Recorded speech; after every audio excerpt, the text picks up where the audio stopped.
an hour for Monday Night Roundtable with George Satari, Steve Krause. Hello, hello. Dakota Sawyer. Hello.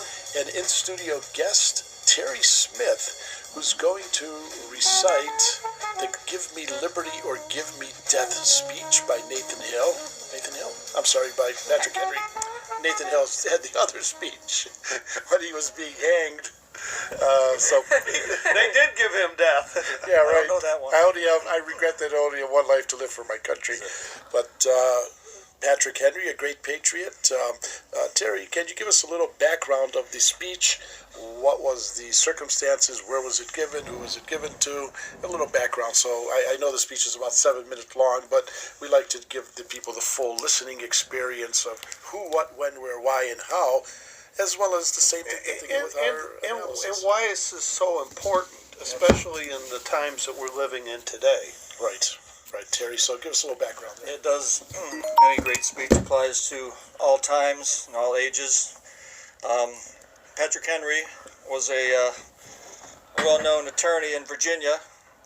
Virginia, as you will recall, was very large back in those days. The colony of Virginia took up Kentucky, Indiana, parts of Illinois. So, Patrick Henry was he's a very histrionic lawyer and countryman of Virginia. This speech was done at St. John's, at that time Anglican Church, today it's Episcopal. But it was the Second Virginia Convention. The first one was presided over by the President Peyton Randolph. I say that because the speech mentions a president. It's not a president of the United States because this is done in 1775. Right. Today, March 23rd, 1775. So, attending that convention were George Washington, Thomas Jefferson, and of course Peyton Randolph was the president.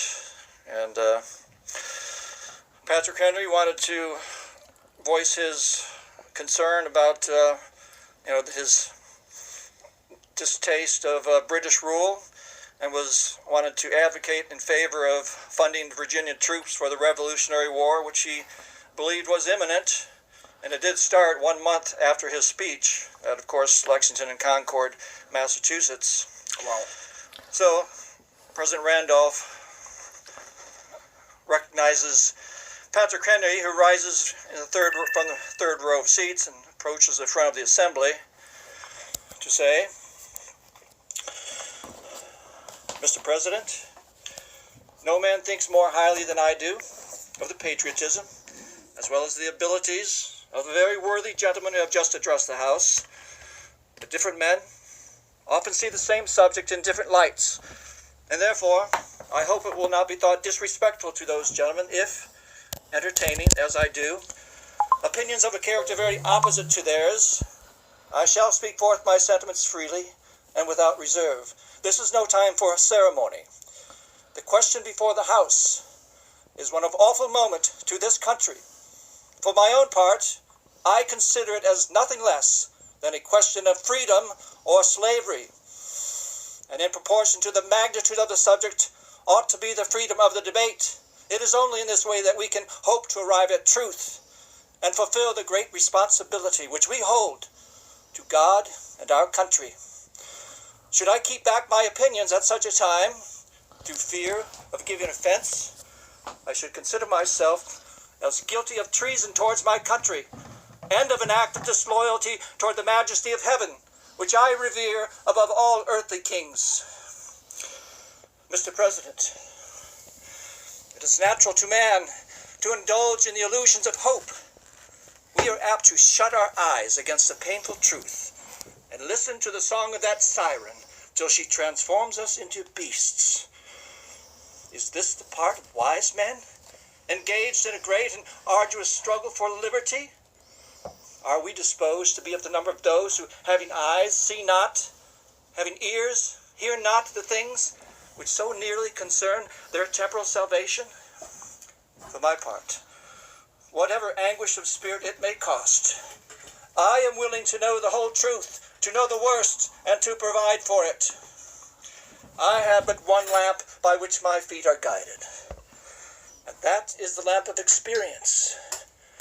I know of no way of judging of the future but by the past. And judging by the past, I wish to know what there has been in the conduct of the British ministry for the last 10 years to justify those hopes with which gentlemen have been pleased to solace themselves and the House. Is it that insidious smile with which our petition has been lately received?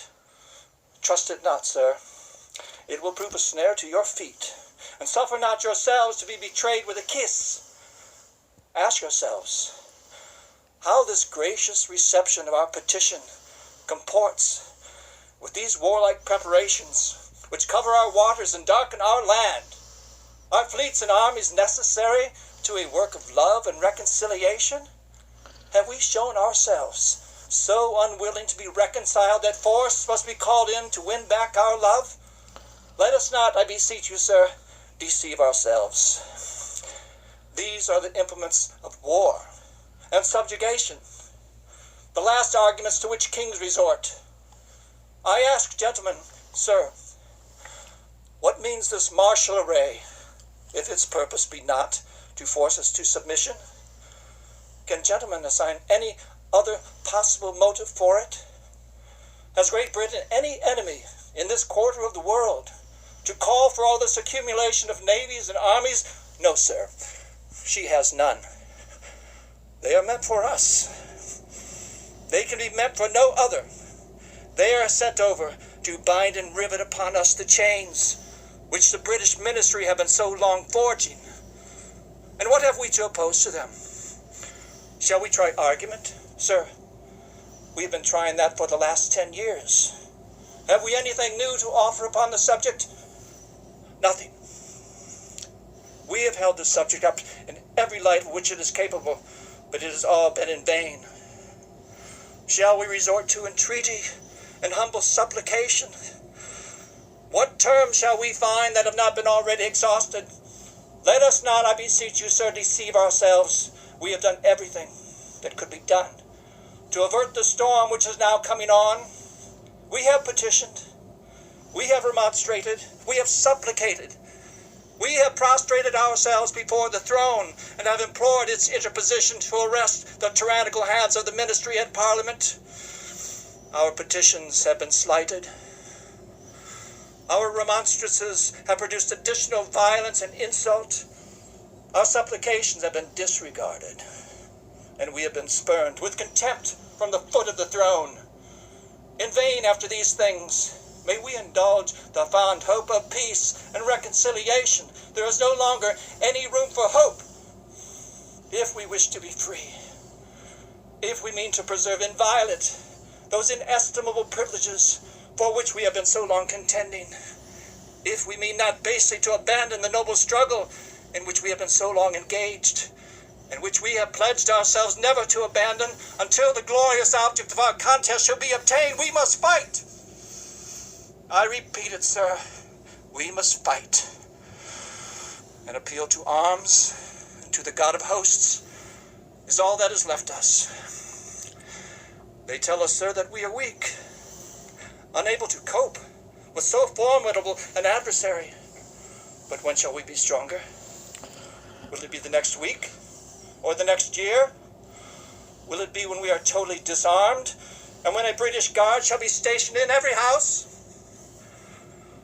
Shall we gather strength by irresolution and inaction?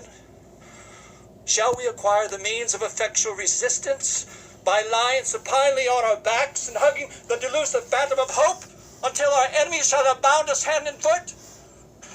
Sir, we are not weak if we make a proper use of those means which the God of nature hath placed in our power. 3 millions of people, armed in the holy struggle of liberty, and in such a country as that which we possess, are invincible by any force our enemy can send against us. Besides, sir, we shall not fight our battles alone. There is a just God who presides over the destinies of nations, and who will raise up friends to fight our battles for us. The battle, sir, is not to the strong alone. It is to the vigilant, the active, the brave. Besides, sir, We have no election. If we were base enough to desire it, it is now too late to retire from the contest. There is no retreat, but in submission and slavery. Our chains are forged. Their clanking may be heard on the plains of Boston. The war is inevitable. And let it come. I repeat it, sir. Let it come. It is in vain, sir, to extenuate the matter. Gentlemen may cry peace. Peace. But there is no peace. The war has actually begun. The next gale that sweeps from the north will bring to our ears the clash of resounding arms. Our brethren already in the field. Why stand we here idle? What is it that gentlemen wish? What would they have? Is life so dear, or peace so sweet, as to be purchased at the price of chains and slavery? Forbid it, Almighty God! I know not what course others may take, but as for me, give me liberty, or give me death.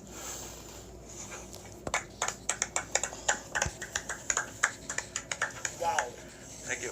That was great. That was Terry Smith giving the Liberty of Death speech by Patrick Henry. I know it, right?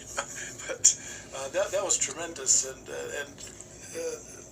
I felt like I was right there. You did it all without notes. You did it, and Did it from memory. From memory, completely with just the right body language, the right energy. And this was the 245th anniversary of that speech today, March 23rd. Is that correct? I don't know if the math is right, but it's 200. 1775. It's 45. so Probably 245. I have to ask the accountant. I don't know any good ones. So, but wow, 245th anniversary of that speech. That's tremendous. Again, it gave me goosebumps. Terry is this is Terry Smith, Yes, it's good stuff. orator par excellence. And I have to thank my dog Gracie. for listening. Well, I go on walks with her, and then I'll rehearse the speech as I'm walking around the block. Neighbors looking at me funny, but Terry, what I want to say is, as great as your rendition was, and I go to the Cleveland Orchestra quite often, and somebody will do Mozart or some piano concerto, or the orchestra do X, Y, and Z, and the rendition is tremendous and awesome and great. But then I think, wow, Mozart actually had to write that. Patrick Henry had to. I don't know if he just stood up and gave it, or he thought about it, or he did it, just extemporaneously. it was all no notes. No notes. It's just amazing what kind of people we had. Unlike Mike DeWine, did I mention Mike DeWine? So the kind of people we had with passion, with eloquence, flowery language, patriotism, imbued with energy and passion and contemplation and reflection and meditation, just like the politicians today. Yeah, well, first of all, you don't hear speeches like that today. No. And secondly, you certainly don't hear them in a church. Right, good point. I mean, look how far we have come. Right. I mean, it's just our Constitution was formed for a moral and religious people. Right, today the church would be worried about losing their tax exemption. That's right. Their 501c3 status.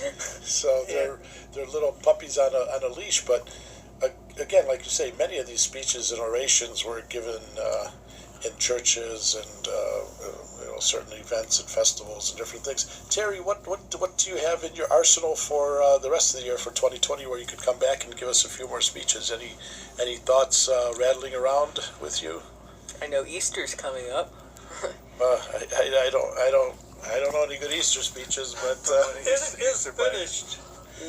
right. Well, I started this and started going through the like when something's coming up on the calendar, I look for a famous speech. I like all my speeches have something to do with freedom. Right. So whether it's Robert F. Kennedy, John F. Kennedy, those are JFK was inaugural in January. Coming up, of course, the July Declaration, Right. Constitution. Let's see, there's something else. No. So, And you know, I've heard you speak again.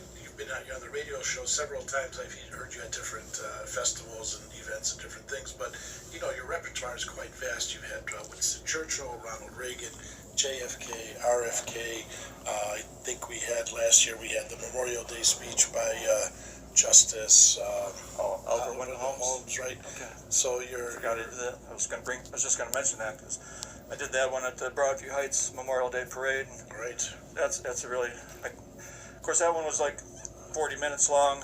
I think I mentioned back in those days, speakers were expected to speak a long time because that was like entertainment for the citizens. So they didn't really like a short speech. Right, But, right. Yeah, they wanted something longer. I think the Oliver Wendell Holmes speech is actually hour and a half or something. Yeah, it's something at least 45 minutes. But so I just pulled out what I thought was the most interesting and still retain the the meaning of it by give 5 or 6 minutes of it.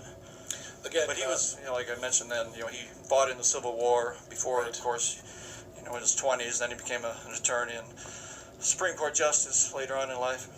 Hey Terry, you're welcome to grab a seat. Continue. We're going to be here till